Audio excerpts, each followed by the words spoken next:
नमस्ते छात्रों, आज हमें 11वीं कक्षा के लिए आफ्टरनून सेशन के लिए रिवाइज करने वाले हैं। तो फोरनून सेशन में आपने क्या क्या रिवाइज किया था, आपको याद में है क्या? कबीर के दोहे और व्याकरण। व्याकरण में समास के बारे में देखे थे। दोहे आपको पता ही होगा मैं सोचती हूँ। और व्याकरण में हम समास देखे थे। समास का मतलब क्या होता है और उसमें कितने भेद हैं और उसमें कितने उपभेद हैं। व्याकरण में समास देखे थे। समास का मतलब होता है संक्षिप्तीकरण। संक्षिप्तीकरण जो वर्ड को हमें जोड़ते हैं तो उसका मीनिंग क्या निकलता है। उसमें पहला पद पूर्व पद होता है और दूसरा पद उत्तर पद होता है। जो हमें समास को जमाते हैं, जोड़ते हैं, उसे विग्रह कहते हैं। उसे समस्त पद भी कहा जाता है। समास में 6 भेद होते हैं। कर्मधारय समास, अव्ययीभाव समास, तत्पुरुष समास, द्वंद्व समास, द्विगु समास और बहुव्रीहि समास। और तत्पुरुष समास में कर्म तत्पुरुष, करण तत्पुरुष, संप्रदान तत्पुरुष, अधिकरण तत्पुरुष और संबंध तत्पुरुष। ऐसा हमें सवेरे मॉर्निंग सेशन में ये रिवाइज किए थे। अब आफ्टरनून सेशन के लिए हमें लेसन के तरफ जाते हैं। तो लेसन पहले ही हमें आपको सिखाया है और क्वेश्चन आंसर्स के बारे में आपको असाइनमेंट भी दिया है। जो हमें असाइनमेंट देते हैं पूरे का पूरा अपने असाइनमेंट नोट में कॉपी कर लेना और एग्ज़ाम के लिए तैयार हो जाना। समझ में आता हो क्या? अब चलेंगे हमें लेसन के तरफ। पहला लेसन क्या था, याद में है क्या? स्वतंत्रता का मूल। देखो, पहला लेसन स्वतंत्रता का मूल। आतर होते हैं आचार्य श्री तुलसी। आतर का नाम क्या है? आचार्य श्री तुलसी। आचार्य श्री तुलसी का जन्म 20 अक्टूबर 1914 ई में जैन परिवार में जन्मे थे इन्होंने। इनका जन्म राजस्थान में हुआ था। इन्होंने बहुत सारे लैंग्वेज सीखा था, जैसा राजस्थानी, संस्कृत, प्राकृत, पाली और हिंदी। और इसमें सबसे उन्होंने बहुत टैलेंट थे, निपुण थे, विचारक थे, समाज सुधारक और धर्म संघ के आचार्य थे हमारे आचार्य श्री तुलसी। इनका रचना होता है स्वतंत्रता का मूल। विभिन्न भाषाओं में अपने सैकड़ों पुस्तकें लिखी है। 23 जून में 1997 का आपका पार्थिव शरीर यहाँ पर हमसे छूटकर गया था, अलग हुआ था। ओके, अब आपको कवि के बारे में पता ही होगा। कवि का नाम होता है, लेखक का नाम होता है आचार्य तुलसी। इस लेसन में मीनिंग्स होते हैं समानार्थी शब्द, ERC संदर्भ साहित्य वाक्य और वाक्यों में प्रयोग कीजिए। ये क्या 2 वाक्यों में उत्तर दीजिए और 5 वाक्यों में उत्तर दीजिए। पहले हमें ये क्या 2 वाक्यों में उत्तर दीजिए उसके बारे में देखते हैं। पहला क्वेश्चन होता है स्वतंत्रता मूल पाठ का लेखक कौन है? स्वतंत्रता इसलिए हमें लेखक का जानकारी करना बहुत आवश्यक होता है। उसमें लेखक का नाम पूछा जाता है और बर्तन और उनके रचनाएं के बारे में बहुत सारे क्वेश्चन पूछे जाते हैं। इसलिए उनके कवि परिचय और लेखक परिचय में हमेशा अपने ध्यान रखना आवश्यक होता है। फर्स्ट क्वेश्चन होता है स्वतंत्रता का मूल पाठ के लेखक कौन है? स्वतंत्रता मूल पाठ के लेखक कौन है? आचार्य श्री तुलसी। स्वतंत्रता मूल लेख के पाकर 20 अक्टूबर 1914 को राजस्थान में जन्म धर्म संघ के आचार्य, समाज सुधारक, राजस्थानी, संस्कृत, प्राकृति और हिंदी भाषाओं के ज्ञाता आचार्य श्री तुलसी स्वतंत्रता मूल पाठ के लेखक होते हैं। समझ में आता है क्या?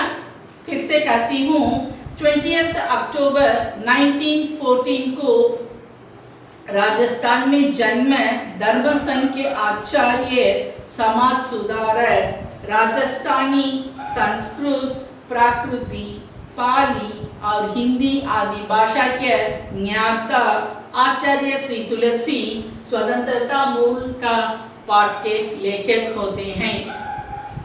सेकेंड वन, आचार्य श्री तुलसी द्वारा लिखी गई बृहत काव्य का नाम क्या था?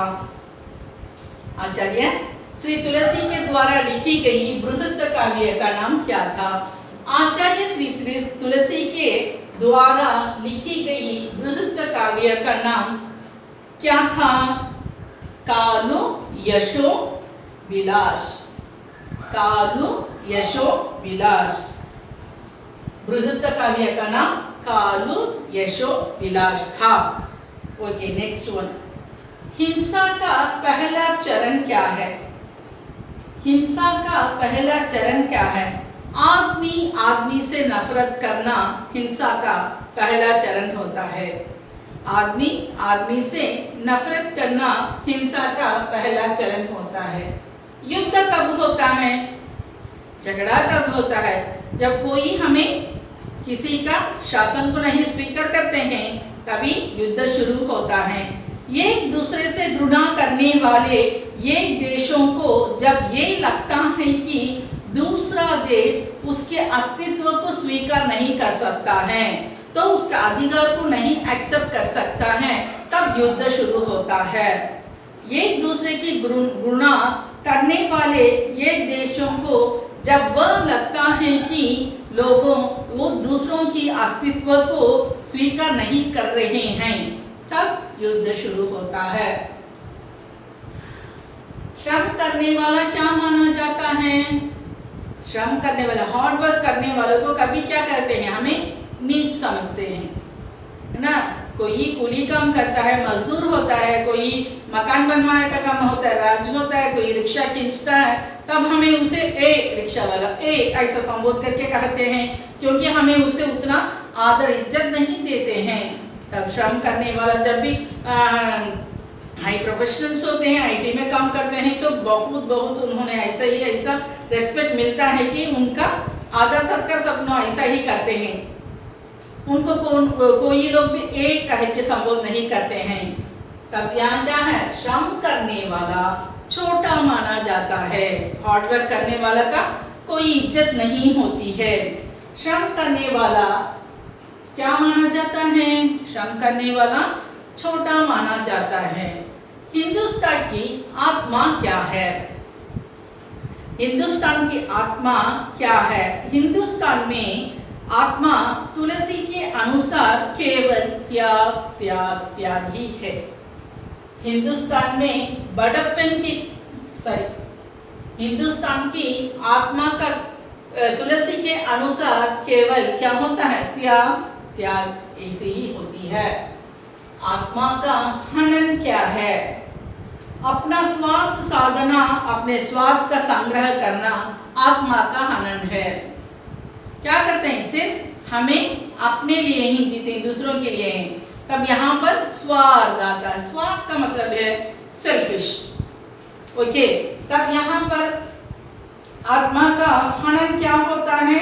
अपना स्वार्थ साधना और अपने स्वार्थी का संग्रह करना, अपने लिए इकट्ठाना, अपने लिए जीना, सिर्फ मेरा, मेरे बच्चे, मेरे परिवार।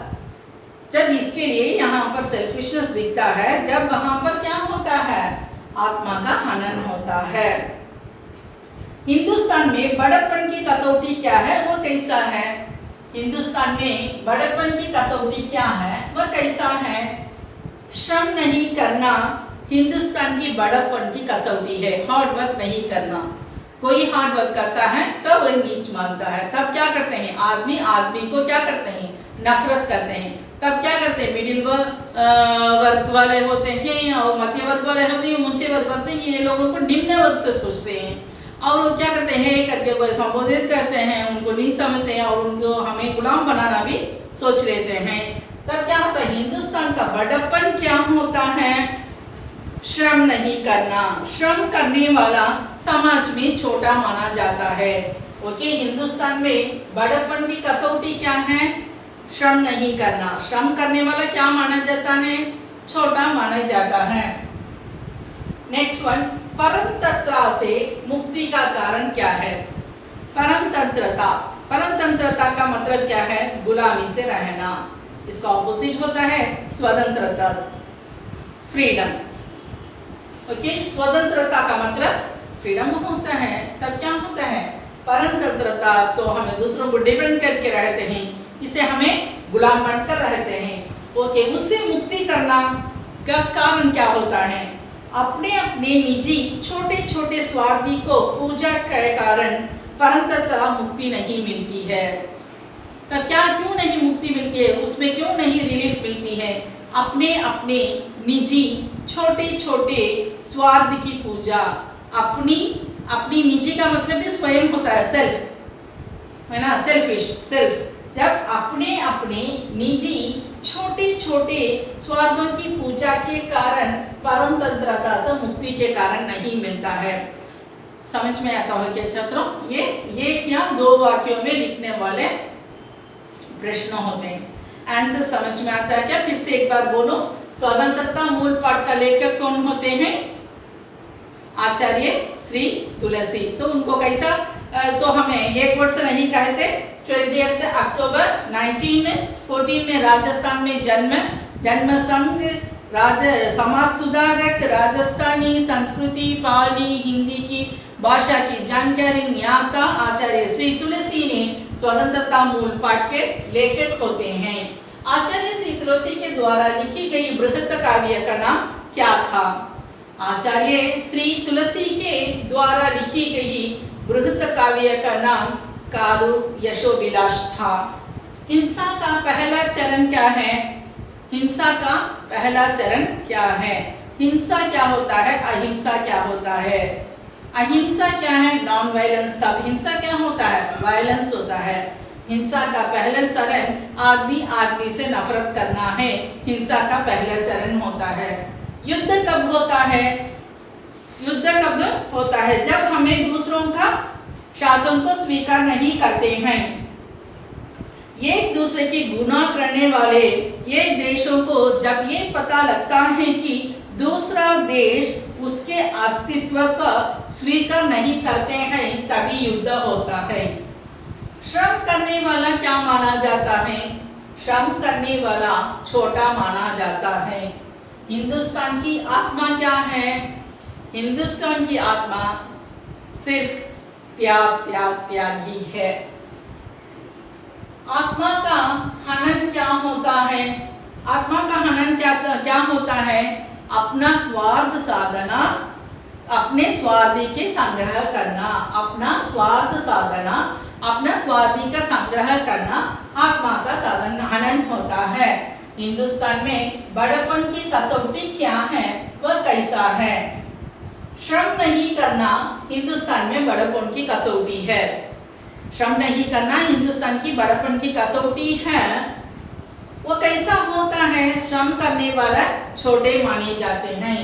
परतंत्रता से मुक्ति का कारण क्या है? परतंत्रता से मुक्ति का कारण क्या है?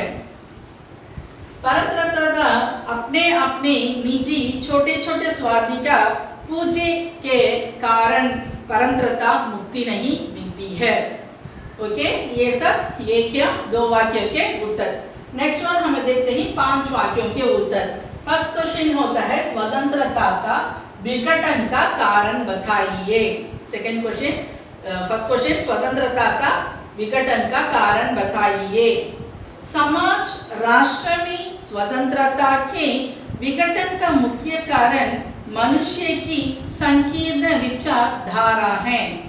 मनुष्य अपनी स्वतंत्रता के कायम रखने के दूसरी स्वतंत्रता का हनन करता है। जब हम देश हित के लिए भूलकर जातीय, सांप्रदायिक, दलीय और भाषाओं के हित से जुड़ जाते हैं, अपने धार्मिक विचारों को दूसरे पर थोपते हैं, सांप्रदायिक दलीय आधार पर निम्न स्तर के आरोप लगाने पर उपर्युक्त दिए गए 5 कारण स्वतंत्रता विघटन के मुख्य कारण है। फिर से एक बार बोलती हूँ। फर्स्ट क्वेश्चन का आंसर होता है स्वतंत्रता का विघटन का कारण बताइए। समाज राष्ट्र में स्वतंत्रता का विघटन का मुख्य कारण मनुष्य की संकीर्ण विचारधारा है। मनुष्य अपनी स्वतंत्रता को कायम रखने के लिए दूसरे की स्वतंत्रता को हनन करता है। जब हमें देश के हित के लिए सब भूलकर जातीय, सांप्रदायिक, दलीय और भाषाओं के हित से जुड़ जाते हैं, अपने धार्मिक विचारों को दूसरों पर थोपते हैं, सांप्रदायिक दलीय आधार पर निम्न स्तर को आरोप लगाने पर उपयुक्त दिए गए 5 कारण स्वतंत्रता विघटन का मुख्य कारण होता है। नेक्स्ट वन, प्रतिहिंसा को जन्म देने वाली हिंसा के बारे में आप क्या जानते हैं? प्रतिहिंसा के जन्म देने वाली हिंसा के बारे में आप क्या जानते हैं? हिंसा के जवाब में होने वाले प्रभाव को प्रतिहिंसा कहते हैं। हिंसा के जवाब में होने वाले प्रभाव को ही प्रतिहिंसा कहते हैं। दूसरे स्वतंत्रता में हस्तक्षेप करने से हमारी स्वतंत्रता का अनेक द्वारा विरोध करने से प्रयास में प्रतिहिंसा होती है। किसी भी धर्म, संप्रदाय, देश, जाति और पर दूसरों पर गलत आरोप लगाने पर उनके द्वारा इसके उत्तर में किए कार्यों पर प्रतिहिंसा ही माना जाता है। फिर एक बार सेकेंड क्वेश्चन का आंसर मैं बोलती हूँ। हिंसा के जवाब में होने वाले प्रभाव को प्रतिहिंसा कहते हैं। दूसरों स्वतंत्रता के हस्तक्षेप करने से हमारी स्वतंत्रता का उनके द्वारा विरोध करने के प्रयास में प्रतिहिंसा होती है। किसी भी धर्म, संप्रदाय, देश, जाति के और पर दूसरों पर गलत आरोप लगाने पर उनके द्वारा इसके उत्तर में किए गए कार्यों को प्रतिहिंसा ही माना जाता है। थर्ड वन, धर्म की हत्या। अर्थ स्पष्ट कीजिए। आंसर होता है धर्म की हत्या का अर्थ है धर्म के हितों के लिए। धर्म का मतलब होता है संप्रदाय। संप्रदाय के हितों के लिए संप्रदायों में हितों को कुचलने का प्रयत्न करना है। अपने को उत्तम सिद्ध की चाह में हम दूसरों की हीन साबित करने की भावना में अनजाने की धर्म से हत्या कर बैठते हैं। फिर एक बार बोलती हूँ, धर्म की हत्या का अर्थ होता है अपने धर्म को हितों के लिए संप्रदायों के हितों को कुचलना का प्रयत्न करना है। अपने को उत्तम सिद्ध करने की चाह में हम दूसरों की हीन साबित करने की भावना में अनजाने में हम धर्म की हत्या कर बैठते हैं। फोर्थ वन, लेखक किसे संपर्क सूत्र कहते हैं और उसे काटने का परिणाम क्या होता है? लेखक किसे संपर्क सूत्र करते हैं और उसे काटने के लिए परिणाम क्या होता है? लेखक के अनुसार अपनी मातृभाषा का पर्याप्त विकास करने में दूसरी भाषा का विकास भी अति आवश्यक है। हम भाषाओं को ग्राम तदियों अपने एक संपर्क सूत्र भाषा का आरंभ कर सकते हैं।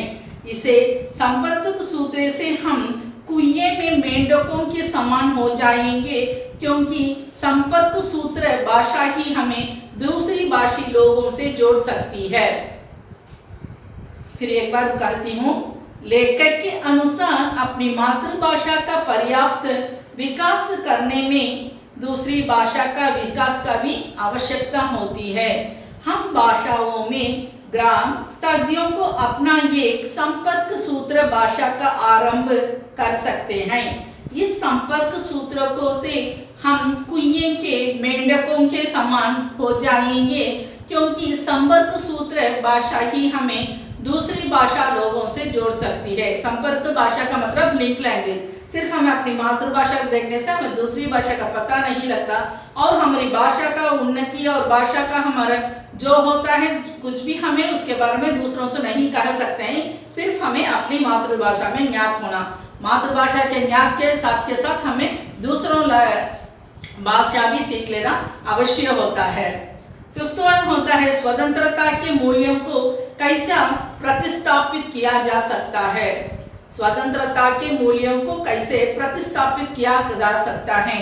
त्याग, शालीनता, उदारता भारतीय संस्कृति और जीवन के महत्वपूर्ण अंग रहे हैं। दूसरों के लिए अपने स्वार्थी हितों को छोड़ना और आचरण के ऊंचे मापदंड बनाए रखना, इससे और दूसरों के अधिकारों को सम्मान देने की स्वतंत्रता के मूल्यों को प्रतिस्थापित किया जा सकता है। फिर कहती हूँ, फिफ्थ क्वेश्चन का आंसर होता है त्याग, शालीनता, उदारता भारतीय संस्कृति और जीवन के महत्वपूर्ण अंग रहे हैं। दूसरों के लिए अपने स्वार्थों हितों को छोड़ना और आचरण के ऊंचे मापदंड बनाए रखने से और दूसरों की अधिकारों को सम्मान देने में स्वतंत्रता मूल्यों को प्रस्तापित किया जा सकता है। समझ में आता है क्या छात्रों? और वाक्यों में प्रयोग आपने अपने आप से कर सकते हैं। यहाँ पर ये 6 वर्ड्स दिया गया है। समझौता करना, स्वावलंबन, आरोप लगाना, सूत्रपात करना, शालीनता, प्रतिष्ठापित करना। समझौता करना, एक दूसरों को समझौता करने से जीवन सफल है। स्वावलंबन, स्वावलंबन देश की सफलता की कुंजी है। आरोप लगाना, पाकिस्तान हमेशा भारत पर आतंकवाद भड़काते आरोप लगाते रहते हैं। सूत्रपात करना, गणेश ने गांव में कुटीर उद्योग का सूत्रपात किया है। शालीनता, शालीनता सभ्य मनुष्य का अलंकार है। प्रतिष्ठापित करना, जैन मुनियों ने भारतवर्ष में अहिंसा के विचार प्रतिष्ठापित करते हैं। और नेक्स्ट वन होता है पर्यायवाची शब्द, दैट इज सेम मीनिंग। चाह, इच्छा, अभिलाषा, कामना, विघ्न, बाधा, रुकावट, त्याग, छोड़ना, मुक्त होना, परिणाम, नतीजा, फल।